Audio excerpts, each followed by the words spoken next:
Hello everybody and welcome to the chassis variant series. Myself, Critical Rocket, so we're looking at the Arctic Cheetahs of the Smoke Jaguar fame. Though it wasn't originally made by Smoke Jaguar, the Arctic Cheetah was actually built by Clan Ice Hellion before their factories were eventually conquered by Smoke Jag, and they took the opportunity to use them themselves to replace their comparatively lightly equipped Mistlings light mechs. And yeah, the Arctic Cheetah is a relatively popular light amongst those clans who managed to obtain it either through trade, Isola, or you know, the few other pilots in different clans who may get them through some kind of reward or battle challenge, that kind of thing. So it's mostly seen with Smoke Jaguar, but they're not uncommon, such as this A variant here, that is seen in Steel Viper more often than not. It's a point to note that every Arctic Cheetah, I think virtually every Arctic Cheetah comes with a flamer, and usually that complements the rest of the weapon setup of the mech. It's also not uncommon to see most of them coming with Beagle Probe, and only the Prime comes with ECM, which is surprising considering how effective ECM is in tabletop and battletech. But yeah, only the Prime comes with the ECM setup. So the Alpha variant, or Alpha configuration, of the Arctic Cheetah is a dual streak 6, small pulse and flamer variant, which means it's pretty much heavily ammo reliant, and with Omnimechs being what they are in MechWarrior line, you don't get a hell of a lot of ammo spread between those two streak 6s. You also do suffer from the fact that, you know, with overlapping narc these days, and most savviness of players, when they realise you've got streaks, they'll try and keep their distance from you. Being one of the main drawbacks of the Arctic Cheetah is it's just not fast enough to keep the sort of close the distance with some of the other lights in the game, and also the fact that obviously most players that encounter Arctic Cheetahs generally expect it to be carrying ECM and a mixture of a lot more powerful weaponry out there. So right off the bat, I would say that the Alpha configuration, running it as it is not good. It's not a great version of the Arctic Cheetah, I have to admit, and as divisive as this light has been in the game, this is certainly not one to fear. It's a bit weak, I have to admit. When I first saw it, when I first came across it, I was quite excited because of, oh, this is nice, clan light, a couple of streaks, should be quite good at hunting down enemies, and it didn't really succeed in that role at all. It works a lot better when it's supporting bigger mechs and not really getting involved in light-on-light combat, as it doesn't fare very well in that kind of scenario, especially now with so many light mechs that come with ECM, because BGI have oversaturated that area of the game. I feel personally there's a few too many ECM capable mechs in the game, especially some variants that shouldn't even have ECM, but let's put that aside. Atlas DDCs, for instance. So I wouldn't recommend running it stock. However, the A does still have some good qualities about it. Being there's only two variants of the mech that come with missiles, that one and the Prime for C-bills. The only other one that comes with a missile slot is the Shard, which is the hero mech they added not long ago.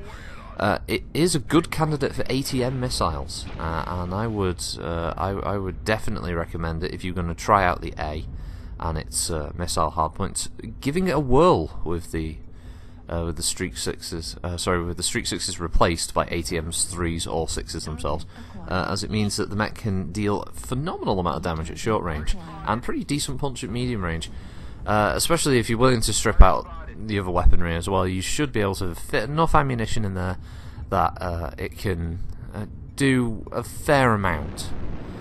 But as you can probably tell from this match, it was not a good example of the Alpha configuration. But as I said, it's a tough version to run, and it's hard. It's a hard sell personally when you compare it to things like the E, the C variant, as well, with all of its energy hardpoints, amongst others. So it becomes a bit of a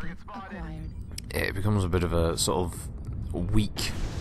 a weak alternative when you have such powerful options. Also, a majority of people are going to switch out the weapon, one of the side torsos, for the ECM side torso, because it's pretty much a must on Arctic Cheetahs when you can swap out the Omnipods the way you can.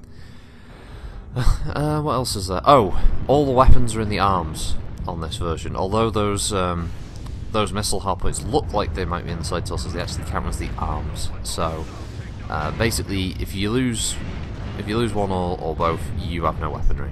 And Arctic Cheetah's arms do tend to pop off quite easily. I've noticed throughout my time of fighting and playing as them.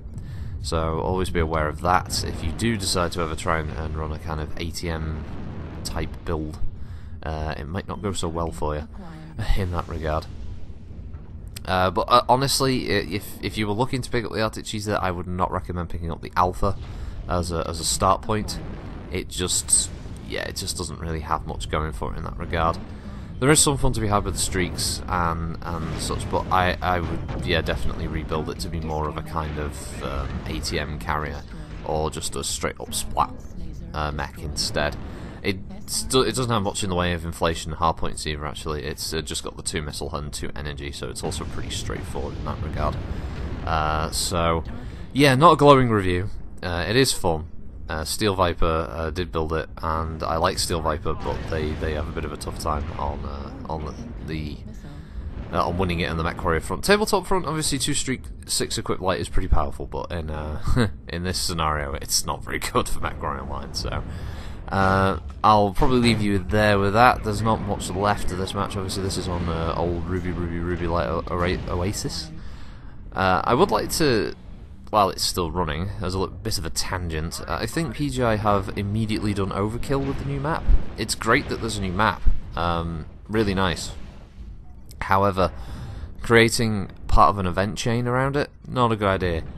Lots of people are already fed up with the map, which isn't good, because you don't want people coming in and being excited and then within a week being sort of fed up of seeing the new map because you've made a reward based around playing the map 10 times. That is not a good idea. And if you were going to do that, make it an active event that was going to be on for like a month or 2, so people didn't have to worry so much.